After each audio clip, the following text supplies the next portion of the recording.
All right, Ben. Well, we're back. Couple of weeks off, Christmas vacation, but we're back. Yeah, I was on my deathbed, so I'm glad that we're back. I'm glad you're feeling better as well. I'm sure that it probably wasn't a very fun break. It wasn't. No, I didn't even didn't get to see my family on Christmas or anything. I was just in my bed, but I'm not someone that really gets sick, and I have never been that sick in my life. It was not good. Oh, that's brutal. And it's always this time of year. You're hanging around more people, all these kind of social gatherings, family gatherings, and then everyone just ends up getting sick. Jeff on our team, him and his wife got sick and couldn't participate in half of their family Christmas. So it's going around, and you can tell by my voice, although I never really get sick, I feel like I'm on the back end of a cough cold. So I sound a little under the weather myself. But why don't we get into a, year in review, and we'll touch on kind of our favorite moments from this past year. Yeah, I think this is gonna be fun too, just because we knew each other. I guess we met in early 2024, which would have been Yeah, in February. Yeah. Vegas, but we really didn't know each other, I guess, until around August. So yeah, you can lead off since I know you already told me two of yours, so you can go ahead. Yeah, well, I think, being a hockey first sports fan, all my other passions of sports are a close second, but hockey's native to me. Being a Canadian, growing up playing hockey, I have to say that the Oilers Florida Panthers Stanley Cup final. It's funny because if you were to ask the NHL, they'd probably be like, well, maybe not the best Stanley Cup final, just in terms of just the locations and the teams. They're both not big market teams. Now, the interesting thing about it, though, I think was one of the best things for the NHL because it marketed Connor McDavid.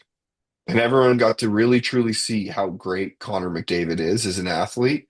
And if you want to talk about single player dominance right now in the four major sports, I don't think there's anyone more dominant than Connor McDavid right now. And that's coming from Calgary Flames fan who lives in Calgary, where our number one rival is the Edmonton Oilers and Connor McDavid. Like when he comes to town, we're not happy. But the crazy thing about that series is that Florida had it handled. I think they were up 3-1, and the Oilers came back and won two games to tie it 3-3, and ultimately Florida won it in game seven. And, similar to the other sports that have game sevens, there's nothing better than a championship game seven. One game, one bounce, for all the glory of that entire season. And unfortunately for the Oilers, it was on the wrong app. I was okay with that because we have a nickname for the Florida Panthers. It's the Florida Flames, because they have a number of our ex-players. And Matthew Tkachuk always does a great job of trolling the Oilers, even though he plays on Florida now. He continues that Alberta rivalry that grew while he was here. So that was the first kind of big memorable moment. Not to rub it in the face of many Oilers fans. They've had enough championships, in my opinion, so I feel like we can kind of do that. But just to talk about how that was really a great series to market players, and I think the NHL has really struggled to create the same personalities that the other sports have. And if they were able to create more of those personalities, I think the sport overall would do better, even from those markets that are non-native sports markets. And there's a lot of like great dudes, great people in hockey. My final point on hockey, then we'll leave hockey, is the PWHL, the Professional Women's Hockey League. It's funny because they're actually marketing it from the ladies playing hockey first. They're doing an absolutely great job of marketing the athletes. And I think that is going to lead to a kind of meteoric rise amongst women's sports. Uh, even comparing it to WNBA, which has a great following and is significantly better support than what women's hockey has today. But I think leading with the athletes is really, if you want to grow a professional league, is critical. It's one of the things, even on the data feeds, data collection side of things, we are considering, at what point does it make sense to start collecting PWHL data and WNBA data as well? so that fantasy platforms and derivative products can build off the top of that data. Yeah, I Okay. completely agree. That's something that baseball needs to do better too in terms of, marketing the players first. Um, but yeah, so I'll kind of work backwards, I guess, too, since you did hockey. So I think for me, one would coinciding with, I guess, the Dodgers winning the World Series, but Shohei Ohtani, 50-50 season, one MVP without having to play in the field. One MVP as a DH is pretty crazy. And then Crazy. the fact of the way that he went 50-50 in terms of when he finally got it, that game he went like 6 of 6 with 3 home runs. It was just like the ultimate cherry on Oh, top, I guess. That was awesome. But that was definitely a big one. Like winning MVP by being a DH is crazy. yeah, that was like a video game. Like to have that stat line just for that single game and break the record. I completely Yeah. agree with you. You know, I will say the one thing they think they've done for a guy who doesn't speak English, they've done a good job of marketing him and Judge and a couple others. But there's just not enough of them, if you compare it to NFL and NBA. They just don't have enough player marketing. Yeah, I mean, the best player in baseball for large majority of my time watching sports has been like Mike Trout, and he was never marketed. They have really never been good when he's been there. So I think this past World Series was a big help just because it was Yankees versus Dodgers, and that has like the big players on it. So that definitely helped out a little bit. But yeah, when no one knows, like if Mike Trout walked into just like an average place, like a bar in the Midwest, like most people probably wouldn't know who he is.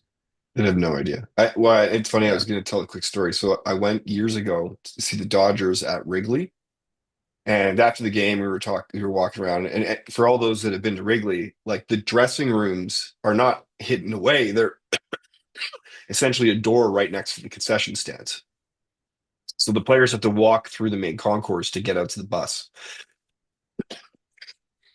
So we were just kind of milling about after the game, just trying to take in Wrigley first time there, and there's Clayton Kershaw walking around, cowboy boots, white t-shirt, jeans, all 6'4", however tall he was, and no one knew who he was. I just couldn't believe it. He was just literally just white. And then Tony Lasorda came out, and he had a little bit more of an entourage around him, and more people knew who he was. And he was quite old at that point, and so there was, I think, a little bit more of a concern about, we got to be careful with the crowds here, just because he was at a fragile age.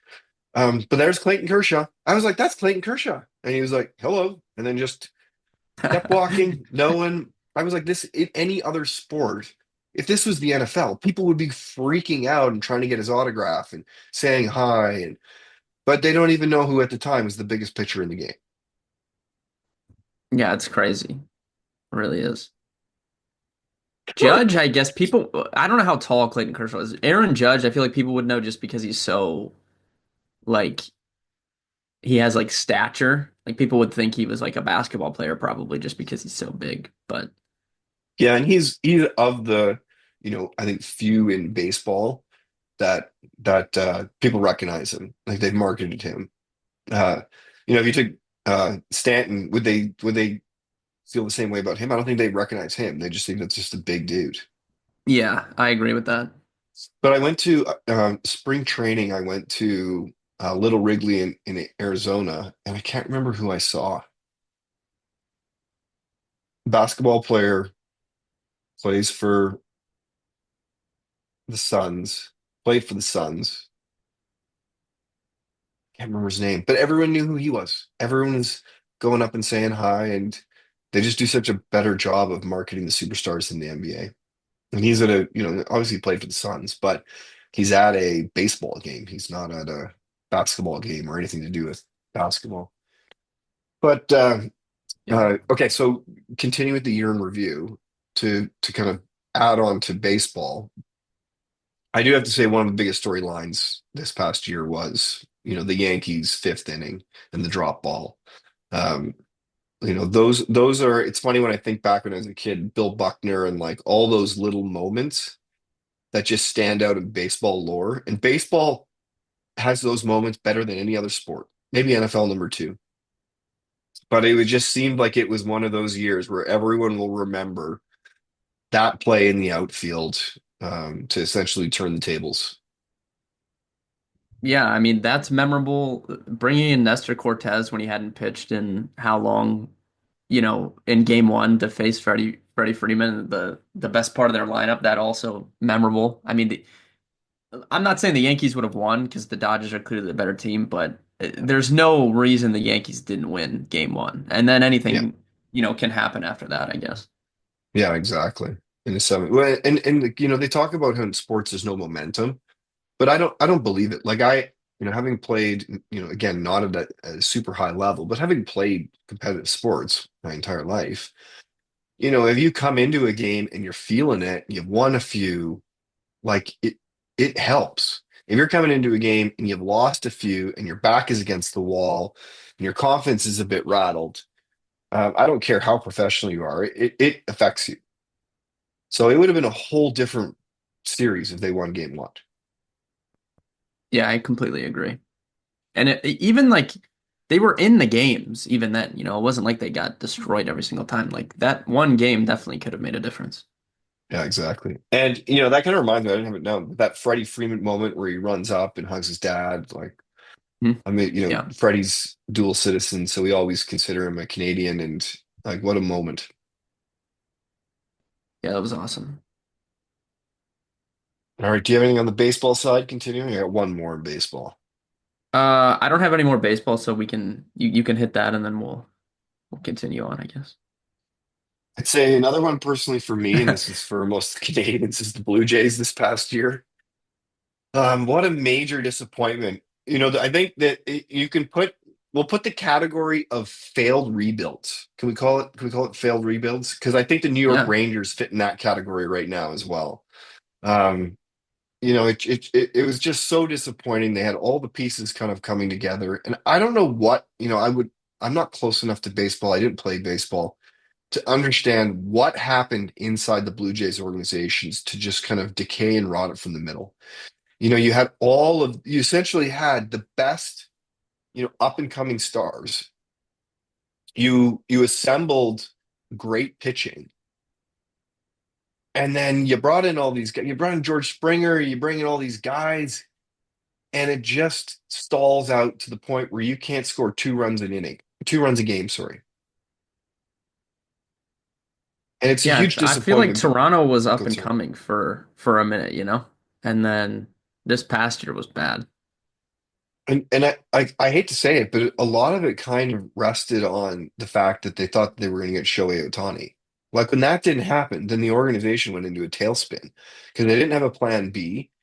And, they went into this offseason trying to get Soto, but like, is that realistic? I think we've talked about that previously.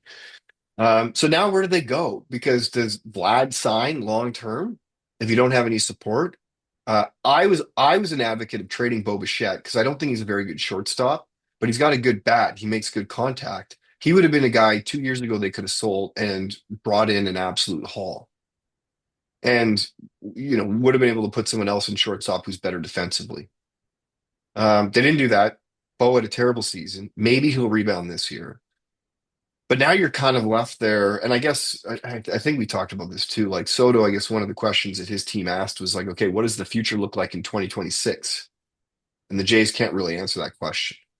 And this is in the middle of what should be the best years of this rebuild. So it's a Yeah. failed rebuild. Yeah, that is a failed rebuild. I'm fine calling it that. And then failed rebuild. The Buffalo Sabre. I know it's hockey again, but Buffalo Sabres, New York Rangers. Um, even the Blackhawks to a degree, like they're still terrible. They should be better this year with all the people that they brought in. They've got all these high picks. They got Bedard. They're a bit of a failure. We can't, maybe we'll say they're trending in that direction because they're not probably quite there yet. Who do you think in the NFL has been a fail rebuild? Ooh, I wouldn't say rebuild. One that jumps out to me, I wouldn't say it's a rebuild, but I think the Pittsburgh Steelers are stuck in a perpetual cycle of just being average, and I don't really know what the answer is. I know, Mike Tomlin is respected as a really good NFL coach, but I think even Steelers fans are kind of tired of him right now just because since they had Antonio Brown, Le'Veon Bell, Ben Roethlisberger. Since that era of the Steelers, it's just been they get a veteran quarterback every year. Their defense is good enough that they can win some games and make the playoffs, but they're no threat of actually, winning the Super Bowl. And I think this year has been more of the same. So I wouldn't say failed rebuild there, but they've just been stuck in the same. They've had the same team for what The mushy feels middle. like, yeah, just like 8 years. So they're kind of Yeah. stuck. I would say the Jaguars are in there because a lot of people thought they were going to be good after they Yep. won that playoff game a few years ago. But then they haven't done anything since then, so they're kind of stuck. The Panthers, I mean, made that huge trade to go get Bryce Young. Bryce Young looks better over the last couple months, like they probably are going to keep him for next year, but the team is at such a disadvantage. They have no talent. They had no draft picks because they traded them all to go get Bryce Young, so they are at the top of the list as well. Yeah. But I think we talked about this previously, just quarterbacks. Like, I don't understand why you don't go draft your O line and then get your quarterback instead of go get the quarterback and then have a Yeah. porous O line in front of you and one guy gets injured, then it's like a gaping hole.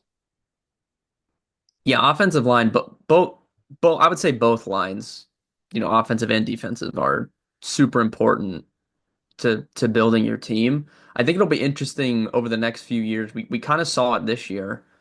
I do think the pendulum will switch a little bit back to teams being a little bit more run heavy because defenses for the past 8, 9 years, like people have built their defenses to stop passing, right? So when you do that, it's easier obviously to run on them because they're going really light in the box, they're going really small linebackers. And I think some teams have kind of been taking advantage of that this year. So I think it'll be interesting to see kind of how that develops over the next few years. And then this year specific in this upcoming draft, there's so many good running backs. There's 6, 7, 8 just really good running backs. So I think it'll be interesting to see where those guys get drafted and if teams kind of swing back to being a little bit more run heavy. And I had a question for because I saw that comment on Twitter. What do you think about play action? Do you think as a result of that, there's going to be more play action in the future? You know, the playbook is going to be a bit more dynamic as opposed to protect the pocket, try to throw it under whatever it is, 3 seconds, and Yeah, I think that I mean if you look at the data, like you can look at success rate and all that stuff. I would say over the last 5 years, the really good teams have been the ones that have used play action the most. So I'm sure that will go hand in hand. It's always been copycat, the NFL. Like teams will do what other teams do. So yeah, I definitely think we'll see more play action over the next few years. Most definitely. okay, I've got one more for you. Wildcat. I don't know. I don't know if a team will ever embrace that fully. When was the last time someone tried that? I guess that I remember the Dolphins tried it. I don't know when that was. That had to be like 2009-ish. Someone ran a Wildcat play recently and it Hmm. scored a touchdown on it. I can't remember exactly who it was because I can never remember anything, but we did in the last 2 weeks. Someone ran a Hmm. play out of the Wildcat and scored. Yeah, the Falcons tried to do it on that Sunday night game. They got down to like the 10 and then they got in Wildcat and the ball went through Bijan Robinson's hands and they lost like 15 yards. They got bailed out. They scored anyways, but yeah, I'm sure I think most teams probably have that in their playbook. I don't know about if anyone would like embrace it fully. What I always think would be interesting is when you get in like these playoff games, like we almost saw it.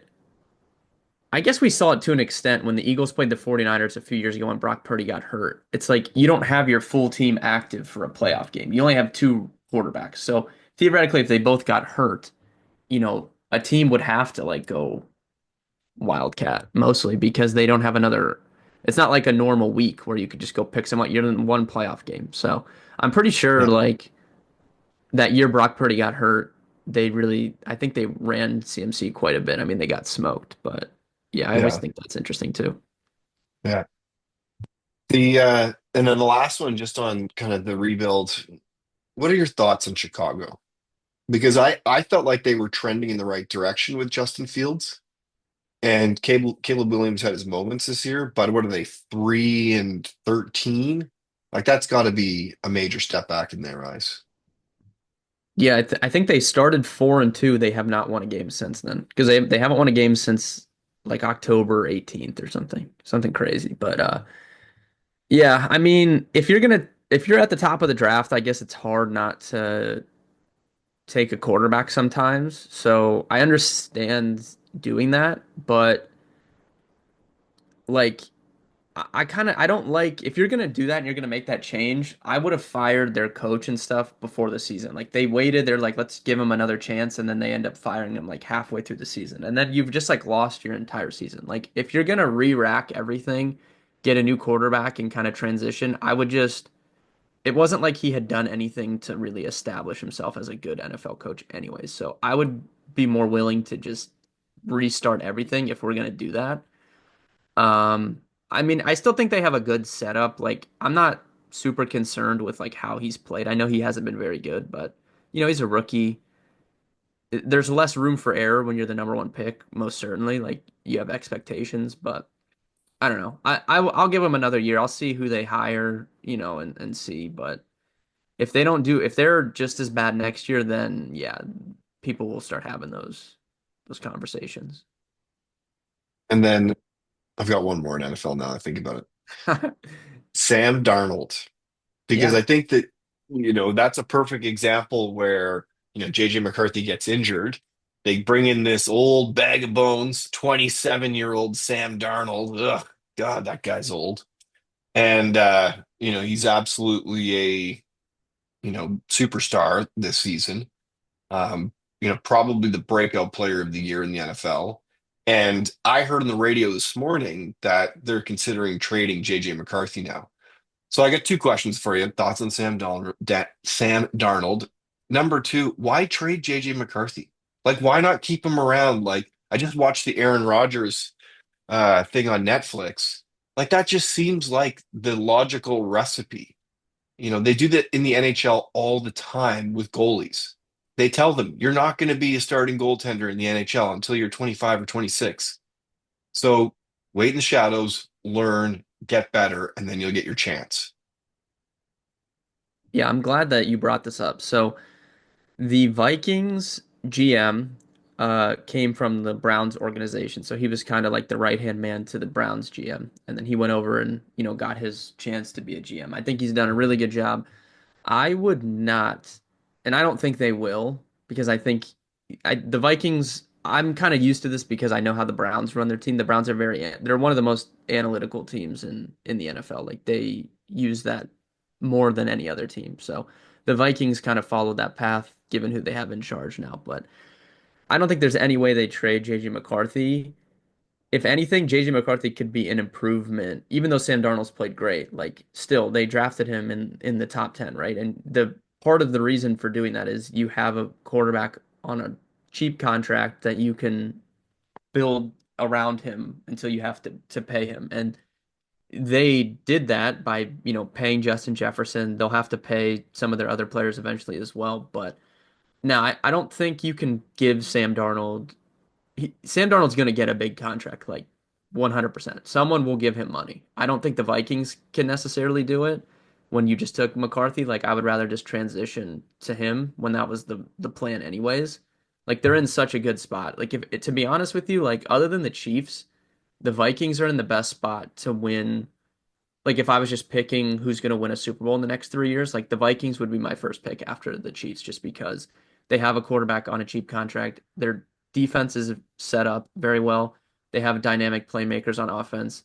They have a very good coaching staff, one of the best coaching staffs, arguably the best outside of Kansas City coaching staff between Kevin O'Connell and Brian Flores. So No, I Yeah. don't think they'll. I don't think that they'll trade JJ. I do think Sam Darnold will get a contract from someone, but going along with what you said, like more teams should do that. I feel like, 15 years ago, it was kind of like let's go get a veteran, like the Steelers have done. However many they got Mhm. Trubisky, they got Russell Wilson. Like that's not really the way to go about it anymore. When you can go get these quarterbacks that were super high picks that just didn't have success at their first franchise, like you can go get those guys for cheap. Like the Buccaneers did it and hit with Baker Mayfield. Um the Vikings just did it with Sam Darnold, right? Like you don't need to go get Aaron Rodgers or Kirk Cousins. Like people are going to talk about getting Kirk Cousins this offseason. Like why would you go get Kirk Cousins instead of one of these guys that just so happened it didn't work out, at his first team? I would rather take a shot on one of those guys. And I think that those Kirk Cousins and Aaron Rodgers in particular are the absolute perfect backups, like Joe Flacco, where you come in, you coach, you mentor. I heard a statement, I don't know how true it was, that Aaron Rodgers said that he is totally open to mentoring, the uh, uh, next up and coming quarterback in any organization, the same way that he had that relationship with Brett Favre. Even though, after watching the documentary, it sounds like the relationship wasn't great, wasn't like a true mentorship relationship because Brett felt it was competitive. But like if it was me, I would have a bunch of those guys, and they did have. There's examples of that on other teams where that has kind of worked in the past. Um, but it seems like recently it's just this like this guy comes out of college, he's going to be the answer. Um, it's a really hard game to play. The guy's still really young. Like I can only imagine what I was like when I was like 22, Yeah. and then getting chased around by the fastest 300 pounder you know. It's not a surprise. Um, I was thinking just before we leave NFL, one last thing. Why don't we do a quick review of the power rankings? I know you did that on your other, but I thought that would be a good Yeah. tap on NFL, and then we can switch gears I to a mean, couple other we should topics. mention like the Chiefs winning the Super Bowl too. I mean, like that's the first time in 20 something years a team's gone back to back. They're equipped to three-peat for the first time in NFL history. Like that definitely is a huge storyline, Yeah, I for completely agree 2024. with you. And just even the way that it happened, and then the way that they've played this year, that they just essentially played this same style where it's like I thought maybe that's another comment for the year in review. I thought when looking at their roster coming into this year that they were going to be dominant, that they were going to smoke everybody. And it quite literally has not been that way at all. Like they have been fortunate to Yeah. win some of these games, or they're just really good at winning close games. It's probably the latter. Hmm. You mess with fire, you're eventually going to get burned. But I think that the way they won the Super Bowl last year is something to also mention. Even similar to maybe not as bad as the Yankees, but like to be honest, I thought that the Niners should have won. I know you were in Vegas at the same time. Like watching that game, I didn't think that they were going to win. I felt like the Niners made a few mistakes, and the Chiefs were just they found a way again. It's just remarkable. Yeah, I mean, they've completely transformed the way that they play, right? If you look at earlier, and it's what's crazy is that they've transformed the way they play and they still win Super Bowls. Like they won Super Bowls earlier in Patrick Mahomes' career. If you look at his stats, 5,100 passing yards, 50 touchdowns, 4,800, 38, 5,250, 41. Like they won Super Bowls with him putting up those stats. And then they have won Super Bowls like last year where he had just 4,100 passing yards, 27 touchdowns. This year, he's not playing this week. So he's going to finish with below 4,000 passing yards and only 26 touchdowns. So it's crazy that they completely transformed how they play and they still win. It's crazy. Yeah. Yeah, I completely agree. Yeah, it'll be interesting. Do you think they win again this year? Yeah, at the end of the day, it's just I don't know how you go against him. I mean, if you look at the the way the NFL is right now, with these 7 teams that make the playoffs and the one team gets the bye week, it's such an advantage to have that bye week because you're going to get Patrick Mahomes at home. He has to win one game, and then he's in the AFC Championship game. Then then it's at home. And then he has to win one more game, and he's in the Super Bowl. Like it's really hard to go against that, especially when he's been so dominant. I think he's only lost one time at home in the playoffs, and that one time to the Bengals. I think. Like I don't know. I don't know how you go against them. Even if I don't think they're the best team overall, I don't know how you bet against them in a one game playoff sample size. Because they were Yeah, underdogs both times last year. Against the Ravens in the championship game and then in the Super Bowl they were underdogs both times. yeah, yeah. Agreed. The what do you think about the Bills Lions?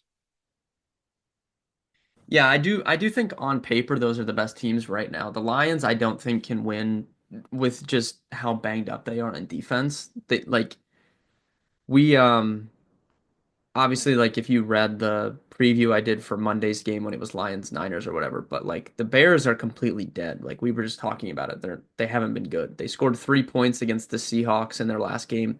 Caleb Williams had like 120 passing yards. The week before that he played the Lions. He had almost 400 passing yards. Like they're just so banged up on defense. There's nothing that they can do about it. So I don't think they could win a Super Bowl like that.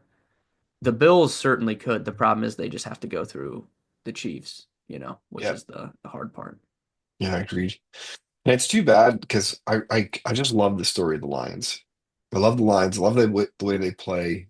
Actually, they might have been the team that ran the Wildcat because they also had that other trick Yeah, play they where they do all did the kinds of wacky stuff. They do yeah, hook and ladders all the time, all kinds of yeah. stuff. But I think the Bills have a legitimate chance of dethroning the Chiefs this year. I think they have, I think it will come down to coaching. Will the Bills make a mistake again? Because we know Andy Reid probably won't. Yeah, definitely. Any other NFL chats? No, I think we're good. The power rankings are interesting though because I mean three NFC North teams in the top five is crazy. Yeah, it's nuts. The Chiefs, we can talk about that. Like the data can't handicap for, you know, Patrick Mahomes being the best quarterback. Like overall, regardless of what, like his stats clearly don't say he's the best quarterback, but anyone that watches football knows like he is the best, and they have the best coaching staff. Like you said, they're not going to make mistakes. So, like I understand the Chiefs being where they're at, even though they're probably closer to two or three. I think it's funny every week the Bengals are so high and they're like not even gonna make the playoffs, but they're so they're so high up on this list. I know. Well, and they're so fun to watch. It's I just too mean, bad that they start so slow every year. If they could get a couple of wins in those first games, it would be a whole different story. yeah, even they lost that game Sunday night against the Chargers that one week when they were losing big and then they came all the way back and Evan McPherson missed a couple field goals, they lose. Like even if they had that one game, they'd be good to get Yeah. in if they win this week. Yeah, agreed. Okay, actually, I've got one more NFL thing. Selfishly, one of the leagues I'm in has the finals this week. And it's a Oh, smaller that's league, so terrible. I know, I don't know. Well, I know who That's said so that, but bad. I was like, hey, What we do should you quickly look do? at my. Sorry? What do you do? Like no Well, one's that's what playing. I'm thinking. We should look at my team and we should Okay, yeah. try to You might need to do strategize. some yeah, you might need to do some digging here because I don't even know. So that's actually interesting that you brought this up because I was talking about this I think on one of the live streams last week, but I don't know like what leagues are going to do because right now it's kind of set. Like you have that championship in week 17 because people are going to rest in week 18. But the thing we've seen this year is these teams that aren't involved in playoffs just sitting guys out in week 17.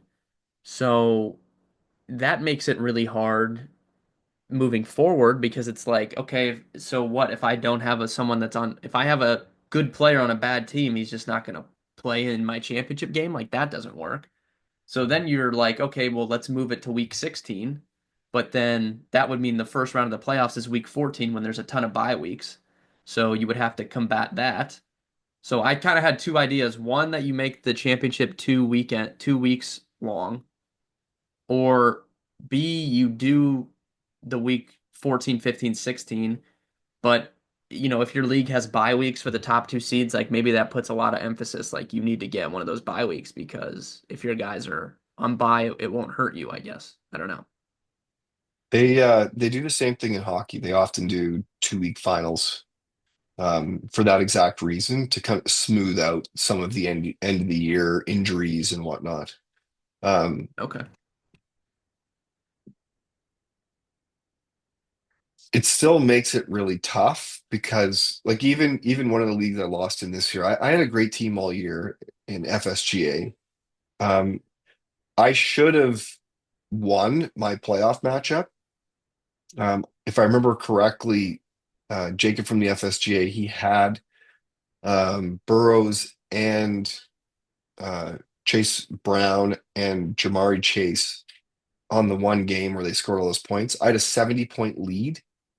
I might be mixing up the games, but it was one of the final games of the season. And I just couldn't overcome it. But part of the issue was that you get to the end of the year and guys are injured and they're banged up. You just don't have the same team. And Hmm. so there's a little bit of luck that, if you have 2 week playoffs, you can kind of smooth that out a little bit. But the problem in the NFL is there's just not that many game breakers that you can pick up, even when there's injuries. The offense changes, they Yeah. throw more to one guy. It's not like, in hockey where, that centerman is now going to take all those faceoffs and he's going to win, maybe a few less, but, he's going to get all that ice time. Hmm. So yeah, I don't know, but what do you think? Who do you think I should sit this This week? is tough. Like, do you think Okay. Jaden Daniels, Daniels is you're going to playing. play? Yeah. Yeah, he's Because good. they're on the bubble. He's good to go. Barkley not playing. Derrick Henry not Well, playing. but I heard on the radio this morning they might play him because the players went into the coach and said we want him to make history. I don't think he's going to play. And I don't Okay. think Derrick Henry is playing. Oh wait, he might actually, because they play. What do they play Saturday? Ravens Browns. Okay, Derrick Henry might be good. Barkley, I don't think he's gonna play. Um, Okay. Brian Thomas Jr., you're good with him. T. Higgins should be good because they need to win, obviously. Yeah. And He's he's just banged up const. though. I need to make sure. Like, let's do it. Let me He's check been real quick. he's been questionable all season. Yeah, let me see. Um, do you think Kittle plays? I don't know. I mean, they're not at. I know they're playing Josh Dobbs at quarterback for the game, so I don't know. Okay, T. Higgins looks good to me, so you're good there. So T. Higgins, Brian Thomas Jr. good. Nico? I think he's good. I don't know when they play though. I have my sheet pulled up, but it only has Sunday. I don't know. Do they play on a different day? I can pull up another one. Um, so the other Oh no, they play mistake I Sunday. made is I played Jerry Judy and I didn't play or I played him the week that whatever the hyphenated quarterback's name is, I forget his name. Thompson, whatever. And he was terrible. And then the next week, Jerry Judy was great and had a great week. Do you think I should play Jerry Judy this week? Yeah, I don't know, just because I mean they're 17-point underdogs, like kind of rough.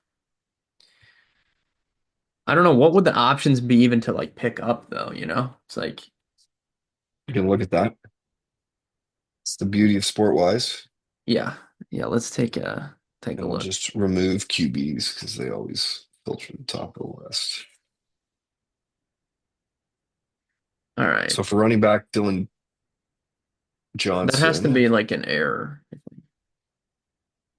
which one? Dylan Johnson. Error in. Yeah, I don't know. Like, he definitely has not scored 20 points. I don't know, like what. I don't know. So I It played must be seven like, games. yeah, I don't know. It must be like pulling something. I don't know. I'll look at that later. But okay, Could be, so yeah. yeah, Derrick Henry, obviously, you're good. That should be good. T. Higgins is good. He's Um, injured. injured, injured, injured. Yeah. J.K. Dobbins is back. Do you think he's going to play? He might be a good pickup for running back. Yeah, that could help. You definitely need someone for Barkley. Dobbins probably is going to be your best bet, I think. It would be down to hit. Honestly, though, you could pick up the Eagles backup, which would be Will Shipley. If I had to guess, like without looking at anything in my own brain, I would say Will Shipley, assuming he gets the full go, which he should, would be pretty close in projection to J.K. Dobbins. So you're picking one of those two. Okay. Will Shipley is like pretty good at like football player. So Yeah. I'm excited actually to see him like get a chance. Okay. Um, So I would pick between those two for your what do you play in this? Two running backs, three receivers, yeah, and a flex? standard. Yeah. Okay. So yeah, but I mean maybe you might end up playing J.K. Dobbins and Will Shipley both though, like with Derrick Henry. I could see that happening. Yeah. Put him in. I have Isaac Correndo. Okay, yeah, so he would be in the mix too for me, probably right around those guys. And sometimes their points per game are a little skewed because they spend so many Yeah, yeah, games yeah. active but not getting the hmm ball. Okay. Terry I can't McLaurin will believe be. you have a I can't believe you have a league that has the championship this week. That's insane. I know. I think it's a new league with a bunch of buddies. I think it's an oversight. It was not the Yeah, planned. they'll have to fix that for next year. Yeah. Okay. We got about 10 minutes left. Final year in review thoughts. Yeah, one that we have to mention because it was basically the year of this person, and that was Caitlin Clark just taking over like the entire sports world. I mean, not only did she, beat LSU again, like in the rematch in the tournament, they didn't win the national title, but they were up against a really good team. But she beat LSU. She, wins WNBA Rookie of the Year, got her team in the playoffs.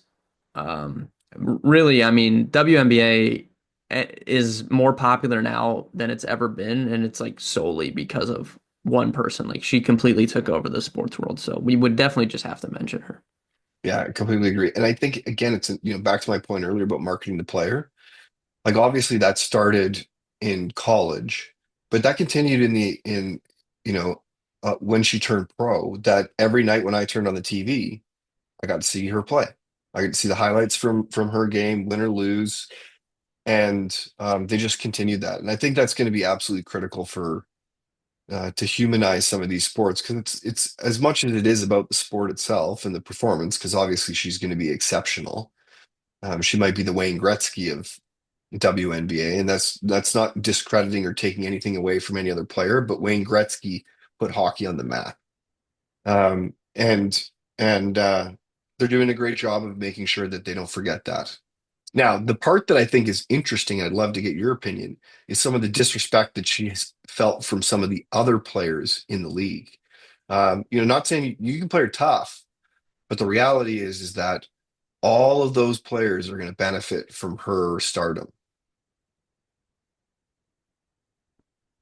Yeah, that's why I never really understood the jealousy, just because it's probably jealousy more than anything, but it's like if anything, like you said, it helps them out because the only reason you can say what you want, there are other great players in the WNBA. I love to watch women's college basketball. I love to watch like the tournaments. I've been a South Carolina fan for like the last 10 years because I like Don Staley a lot. Like I love to watch women's college basketball. And there's great players, but you can't sit there and say that anyone that watches the WNBA right now, outside of anyone that would be watching it anyways, was watching it, right? There's a small collection of people that would watch it regardless just because they like women's basketball. But anyone else that watches it for one reason only. And you could really just can't deny that. But like you said, it just helps out everyone and it helps out the league as a whole at the end of the day. So I don't understand it. Yeah, yeah, I agree. Yeah, I think that's a good one. Any other? I got one. I got one. And I know that we talked about this before we started recording. Darts. Like I'm sold. Yeah, yeah, I'm in on darts too. I am. And we obviously, we collected data, so kind of had an introduction to it through that way. But the teenage phenomenon of Luke Littler is really the reason why I started watching. And then, talking about marketing the players and the atmosphere and everything except for the sport, they just do such a good job.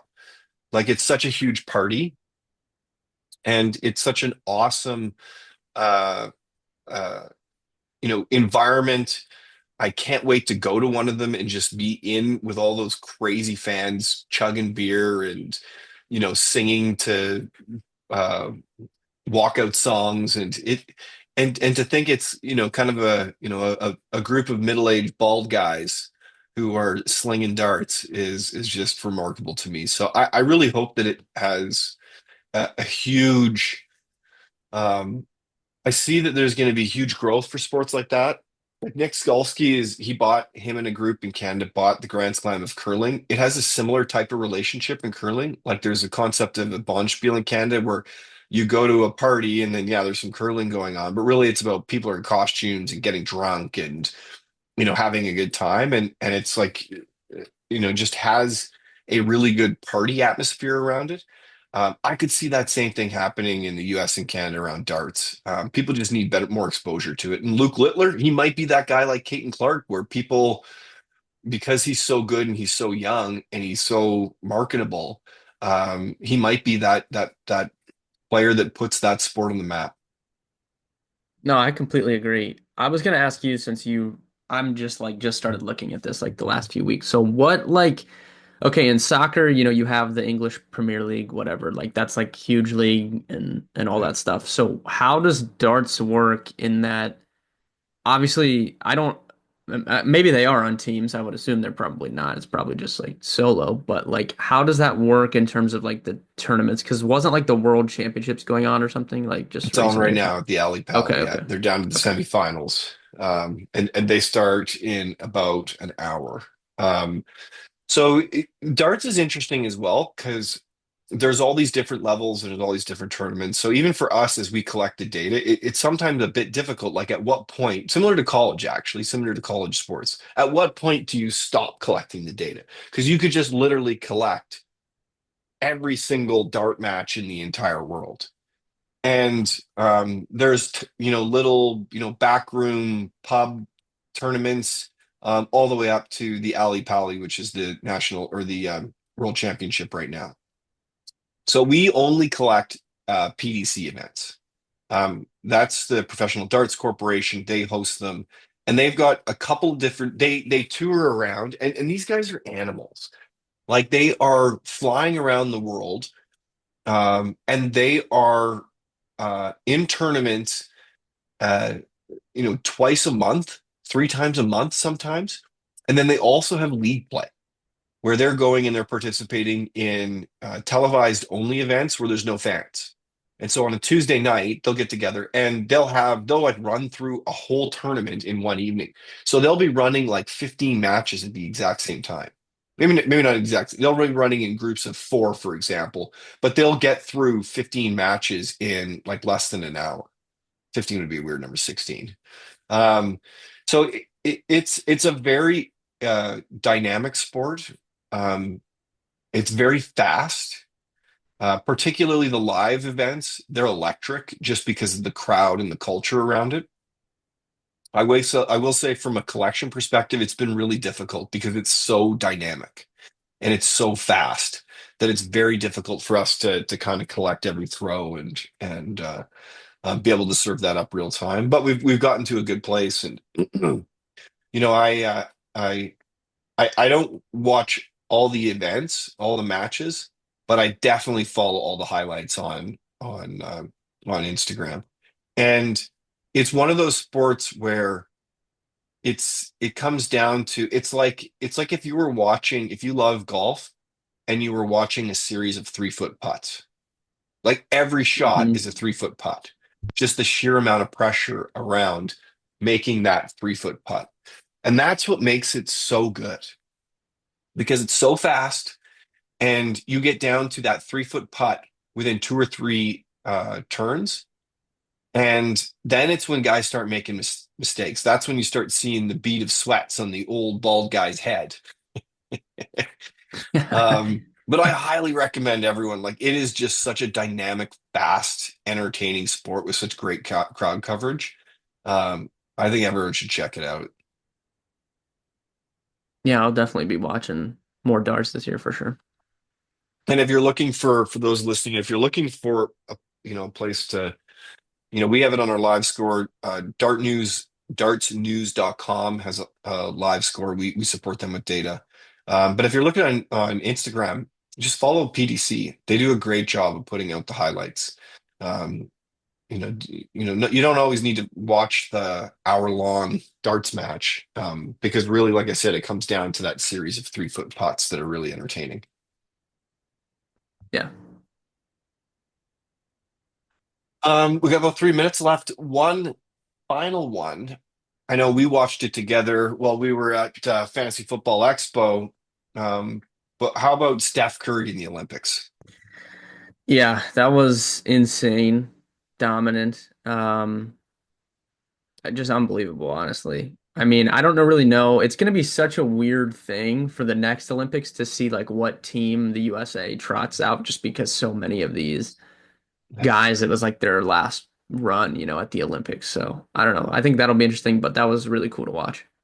yeah, it was really cool. And I saw something the other day where they were comparing LeBron James to Michael Jordan, and they were criticizing LeBron just because he's had so many more seasons than MJ, and he's obviously been one of the greatest ever, debatably the greatest ever. He's kind of like the Gordie Howe in hockey, where because he played for so much longer than everyone else, it was easy for him to break a lot of these records compared to the players that had shorter careers. But I also look at Steph Curry and I'm like, man, he had some moments. Like he had some MJ style moments. So if you like MJ, you gotta like Steph for being one of the greatest of all time.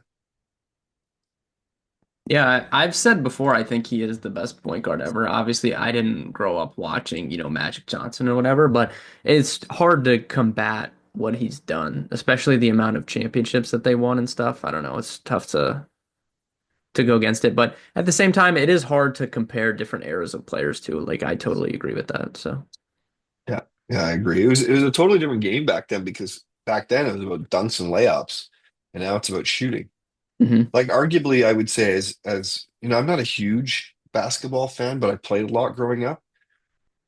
I do find that the game is not as entertaining now because it's such a shooter's game, and they're so good at shooting that it's not the same, you know, struggle, battle down low that they had in the Patrick Ewing years. Um,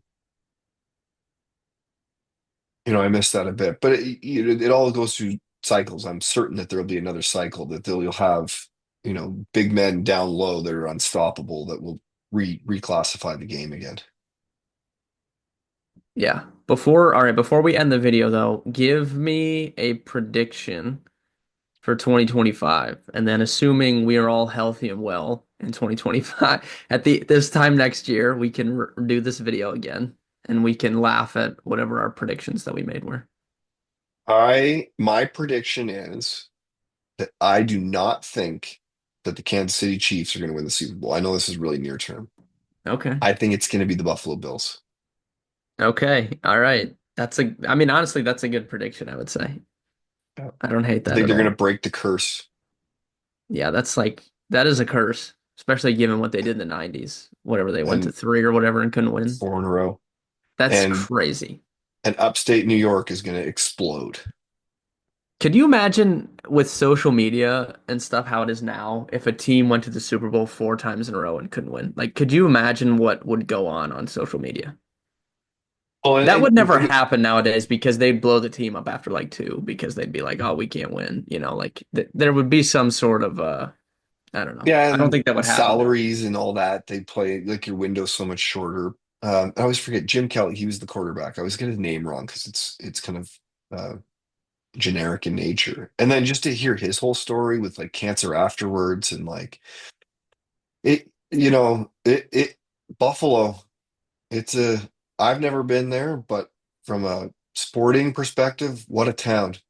Like to keep supporting their teams given the highs and lows that they've had. Because they also at one point had a really great hockey team that couldn't quite get there either. Just Hmm. tortured souls. They must look at Boston and they're just like, oh, I hate you. Yeah. What is yours? What's yours for 2025?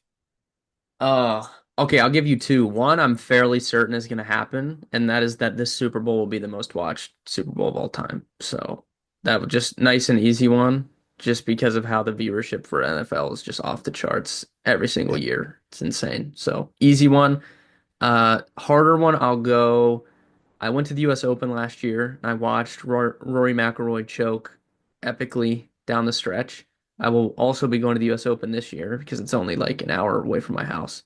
nice. And I will say that Rory McIlroy once again has a lead going to Sunday and chokes and loses the U.S. Open again.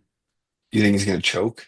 You don't Yep. think? I thought you were gonna. I I thought you were think gonna he's go for sure. broken. He overcomes his demons I and I think he's broken. I don't think he will ever win another major. I say this, and my friends that are really into golf, they're like, "You're crazy." I've been saying this for like 3 years, and they're like, "He'll win one," and he's never won one since. So I don't know. We'll see what happens.